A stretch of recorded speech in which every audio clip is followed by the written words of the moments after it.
The Apollo spacecraft was the incredible machine that allowed astronauts to walk on the moon. It was split up into three parts: the command module, the service module, and the lunar module.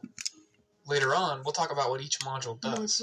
But first, let's talk about the launch vehicle that gets us into orbit, the Saturn V rocket. Each mission was launched from Cape Canaveral in Florida. Mission control was all the way in Houston, Texas. The Saturn V rocket was 363 feet tall. Just to get a good size comparison, here's the size of a person, and here's the size of a Boeing 747. So small. The Saturn V was split up into 3 stages. They referred to each stage by a technical name. The first stage was called the S-1C and was powered by 5 F-1 rocket engines. The second stage was called the S-2 and was powered by 5 slightly smaller J-2 rocket engines. The third stage was called the S-4B and was powered by only 1 J-2 rocket engine. It can drive. The actual spacecraft was stored up at the top of the rocket stages. Here is the lunar module, which would actually land on the moon. During the launch, it was protected by 4 panels known as the Spacecraft Lunar Module Adapter. The service module contained the engines necessary to enter and leave lunar orbit, as well as fuel cells and other electrical components.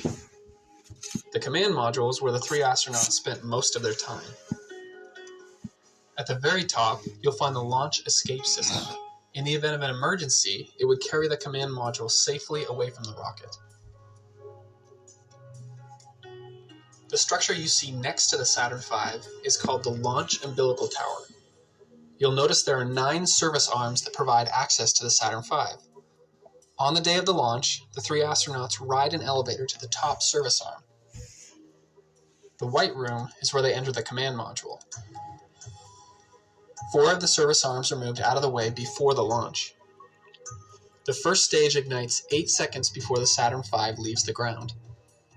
As the Saturn V starts to rise, the remaining 5 service arms quickly rotate to get out of the way. It takes about 12 seconds for the rocket to completely clear the tower.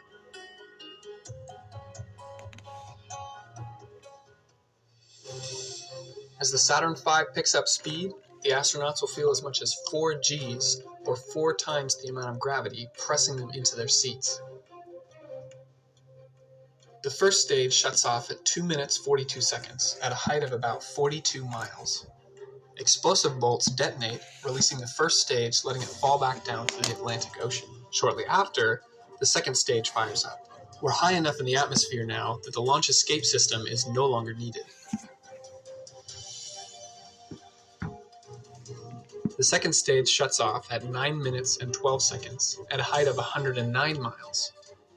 The third stage fires up for a short amount of time to get the astronauts into a parking orbit of 118 miles. We'll talk more about the parking orbit in the next video.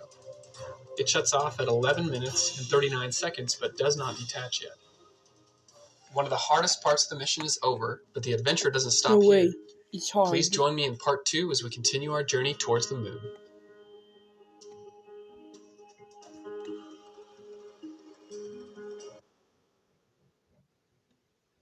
Naujoji Sajos keratino kaukė – koncentruoto keratino kompleksas. Švelnesniems plaukams atraskite dabar. Anaftin Baby gelis gali palengvinti dantukų dygimo sukeltą skausmą. Su Anaftin tu gali pamiršti apie sunkumus. Anaftin Baby.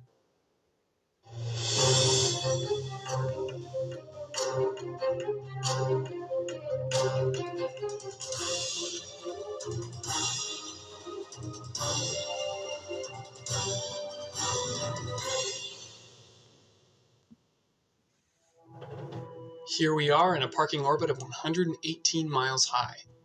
And just how high is that? Let's take a look.